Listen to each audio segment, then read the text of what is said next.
Hello everyone and welcome to another video of Stuffed Animal Chess. As you can see here, we are actually facing our strongest opposition. It is a 2070 Rapid player, and lo and behold, it's a fried liver. And now I get to introduce you to my secret fried liver counter, and it's called the Ovestad variation. For those advanced players, if you can follow with the chess notation, he goes fried liver, I go d5, he goes ex d5, and then b5.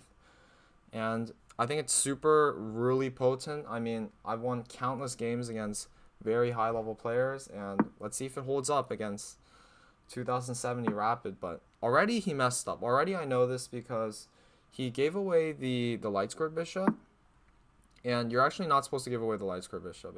You have to know the theory, I think, to actually counter it. Because now, I mean, I have the bishop pair, and the idea of this opening is basically, okay, we've sacked the b pawn, but that just gives us, we can fianchetto our light squared bishop, and then we're just gonna queenside castle. Yeah, I mean, just gonna check out his account. I'm nervous. I want to know, his peak is actually 2070. So this is his peak. He drew his last game, and yeah, I mean, he's climbing for sure. Yeah, but anyway, as you can see, already here e4 is a giant threat because, well, I'm drawing a bunch of arrows. They might not make much sense, but yeah, kind of ignore them. But e4 here already, he can't take with a knight because that's a free knight. Because if that d3 pawn ever lands on the e4 square, it's a simple discovery, right? My dark square bishop takes the h2 pawn with check, and then I just win the queen. So I think that's straightforward. He has to retreat his knight. Yeah, he can't take with anything because, again, the discovery just wins the queen. So already I'm feeling pretty good about this position. We're down a pawn, but especially like lower levels, there's more than enough compensation. And I would argue here, we're probably better. I think Stockfish should probably find a win. Oh yeah, I'm just gonna open up our diagonal again, and he actually, yeah, he had to take with a pawn because if he takes with a queen, same thing, it's a discovery. If he takes with a knight, then actually he just blunders checkmate. So yeah, pawn structure is kind of bad. Our d-file values may be diminished, but you know, later bishop a6, whatever. Yeah, I don't know if I just want to go like rook e8 and then set up like a sack tactic, just sack the rook for the knight and then mate him.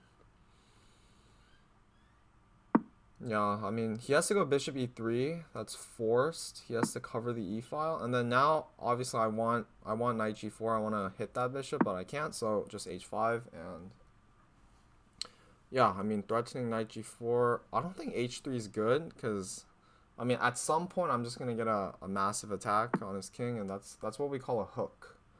Like, if you can bait out h3 or g3, oftentimes your attack will be successful. I'll talk more about, you know, intermediate concepts a little later. Yeah, rook c1 is slightly annoying because, you know, the knight does have maybe like one discovery, which is knight e4, and then he does win my dark square bishop. I really don't want to give away my dark square bishop. I mean, the bishop pair is probably my compensation for being a pawn down. And yeah, I think probably I'm just going to go queen d7 and kind of neutralize the c-file. I mean, the c7 pawn is never coming under fire, and also that knight on c3 is not doing anything. Like, it can't move anywhere. Here, yeah, I think I just want to go knight g4. Okay, he grabs the pawn. Okay, now he's up 2, but I think that's bad, because now his bishop is gone from protecting the king side, and yeah, I think it's getting dicey. Because if I can actually land on h2, his rook is actually trapped. His f1 rook is trapped.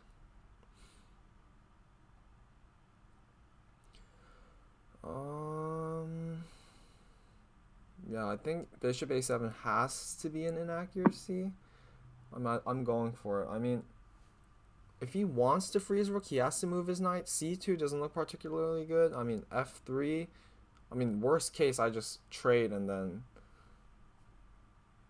trade the knight for the bishop. Okay, he gives me his rook. I'm not sure if that's on purpose. Quick check, bishop h2 doesn't do anything. So yeah, I mean, I think I just sack the rook. I win the exchange. I guess. And now we have equal material, but still very imbalanced. I mean, if you're a dynamic player, like, this opening is definitely the opening you want to play here.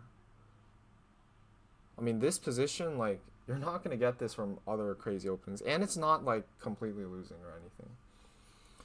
Yeah, quick check. He has no way to force the queen trade. If he gets a queen trade, we lose. So we have to stop the queen trade. That knight outpost is actually very, very annoying. Knight e4. I really don't want to give away my light square bishop. Yeah, I mean, rook's trapped. Probably just going to go knight e4 here. Yeah, here I kind of just want to sack the rook. I just want to sack the rook. I mean, I don't know. Like, I feel like I should have something, but at the same time, like, if he takes my dark square bishop, I don't think I have anything. I don't think I have anything if he takes my dark square bishop, and yeah, just sack. And well, I win the exchange back, so really, I just eliminated like an annoying defender, and we're still down 2 pawns. But the attack's far from over. I still have a rook and, more importantly, 2 bishops. And his light squares are very, very weak. And this is like, he gave away his light square bishop on like move 5 or something, and now he's kind of paying the price, I'm going to be honest, because bishop a6 looks very, very strong. If I could play bishop h2 and then bishop a6, that'd be optimal. Because then it's basically just mate. I mean, and plus bishop h2, then my queen is looking at the other queen, and so they can't block. Queen b5. That's interesting. Yeah, queen b5. I think. I'm sure the b2 pawn hangs. I mean, that's not, like, pawns are not of our worry right now. Like, in attacking games, like, right now, like, we're running out of time. Like, I'm definitely running out of time here because he's actually kind of consolidating. And, yeah, but I think the king is still open enough where we can generate a nice attack.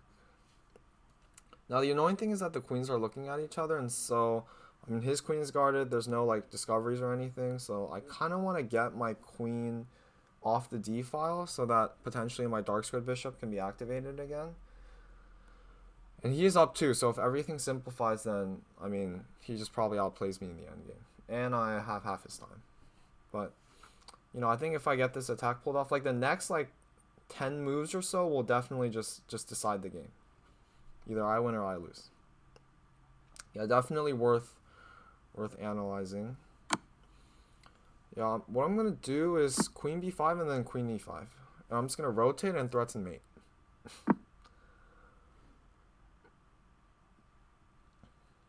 And, well, first of all, if he goes knight f3, then I just win the e4 pawn. And I still think it's pretty dangerous. I mean, if he goes g3, I don't think that's okay. I think g3 isn't okay because I just go h4. And queen g4 doesn't do anything because he has no more checks after that. And also, I mean, he doesn't win the g7 pawn. So everything is being held together. Yeah, I don't know. I think it's an unpleasant decision for sure. And the fact that the e4 pawn is hanging is probably always like on his mind. Because if my light square bishop reactivates, I mean,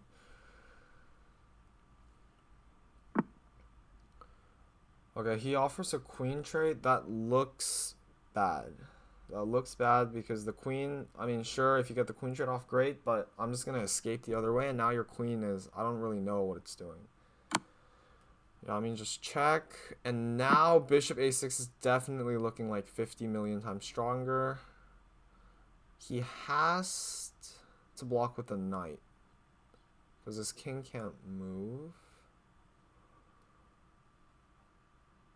Yeah, he has to block with a knight. And he can't block with the queen.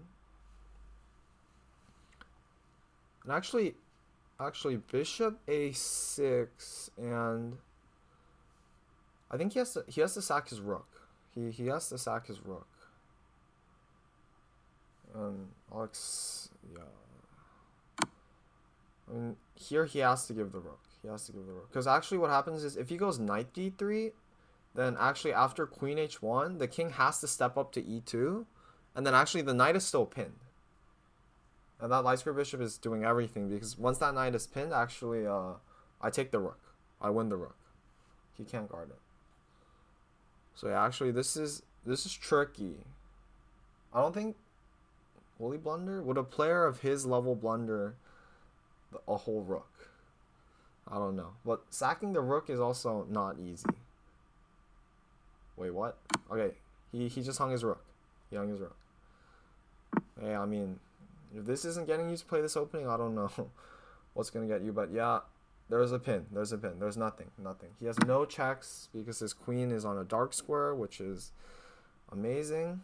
No access. Maybe he takes like the g7. Okay, yeah, that just hangs the knight. Queen c2. Queen c2. And after that, I think it's actually mate. I think, well, yeah, queen c2. Actually, king. Oh, he just resigns. Okay, great game. I'm gonna analyze it now, so don't leave yet. But yeah, this opening is definitely something worth trying. Yeah, 80, okay, 81.9, not bad, not